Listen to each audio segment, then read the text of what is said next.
ಧರ್ಮಸ್ಥಳ ಗ್ರಾಮದಲ್ಲಿ ಆದಂಥ ಪ್ರಕರಣದಲ್ಲಿ ಸೌಜನ್ಯ ಸಮೇತ ಎಷ್ಟೋ ಹೆಣ್ಮಕ್ಕಳಿಗೆ ನ್ಯಾಯ ಸಿಗಲಿಕ್ಕೆ ನಮ್ಮ ಮಹೇಶ್ ಶೆಟ್ಟಿ ತಿಮರವಾಡಿ 13 ವರ್ಷದಿಂದ ಮಾಡಿದ ಹೋರಾಟಕ್ಕೆ ಹಾಗೂ ಅವರ ಹಿಂದೆ ಬೆನ್ನೆಲುಬಾಗಿ ನಿಂತ ಎಲ್ಲ ರಾಜ್ಯ ದೇಶದ ವಿಶ್ವದ ಸತ್ಯ ನ್ಯಾಯ ಧರ್ಮಪರ ನಿಂತಂಥ ಎಲ್ಲರಿಗೂ ಹೋರಾಟ ಮಾಡುವ ಶಕ್ತಿ ಕೊಟ್ಟು ಎಲ್ಲರಿಗೆ ಆ ಮಂಜುನಾಥ ಅಣ್ಣಪ್ಪ ಸ್ವಾಮಿ ಮಹಾಲಿಂಗೇಶ್ವರ ಹಾಗೂ ಸರ್ವ ಧರ್ಮೀಯರು ನಂಬುವಂಥ ದೈವಾದಿಗಳು ಶಿವಶಕ್ತಿ ಶಿವದೂತಗಳಿಗ ಶಿವ ಶಕ್ತಿಯೊಂದಿಗೆ ದೇವಿ ಶಕ್ತಿ ಎಲ್ಲರನ್ನು ಪ್ರಾರ್ಥಿಸುತ್ತಾ ಆ ಮಂಜುನಾಥ ಅಣ್ಣಪ್ಪ ಸ್ವಾಮಿ ಆದಷ್ಟು ಬೇಗ ಸರ್ಕಾರ ನಡೆಸುವಂತಹ ಮಾನ್ಯ ಕರ್ನಾಟಕ ಘನ ಸರ್ಕಾರದ ಮುಖ್ಯಮಂತ್ರಿ ಸಿದ್ದರಾಮಯ್ಯವರಿಗೂ ಮತ್ತು ಕೇಂದ್ರ ಸರ್ಕಾರದ ಮೋದಿಜಿಯವರಿಗೂ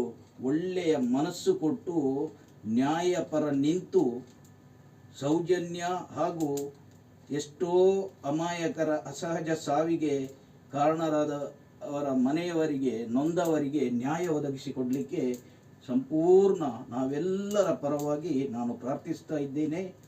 ನಮಗೆ ನ್ಯಾಯ ಸಿಗಬೇಕು, ಸತ್ಯ ನ್ಯಾಯ ಸಿಗಬೇಕು.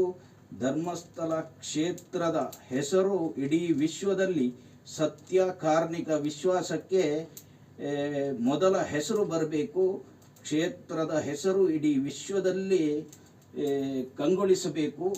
ಅದಕ್ಕೆ ಮಾನ್ಯ ಮುಖ್ಯಮಂತ್ರಿ ಸಿದ್ದರಾಮಯ್ಯ ಹಾಗೂ ಕೇಂದ್ರ ಸರ್ಕಾರದ ನಮ್ಮ ಪ್ರಧಾನಿ ಮೋದಿಜಿಯವರು ಇಬ್ಬರು ಸೇರಿ ನಮ್ಮೆಲ್ಲರಿಗೂ ಸೌಜನ್ಯ ಪರ ಎಷ್ಟೋ ಧರ್ಮಸ್ಥಳ ಗ್ರಾಮದಲ್ಲಿ ಆದಂಥ ಹೆಣ್ಮಕ್ಕಳ ಕೊಲೆ ಅತ್ಯಾಚಾರ ಈ ಪ್ರಕರಣಗಳಿಗೆಲ್ಲ ನ್ಯಾಯ ಒದಗಿಸಬೇಕು ಅಂತ ಪರಿಪೂರ್ಣವಾಗಿ ಪ್ರಾರ್ಥಿಸ್ತೇವೆ. ಜೈ ಹಿಂದ್.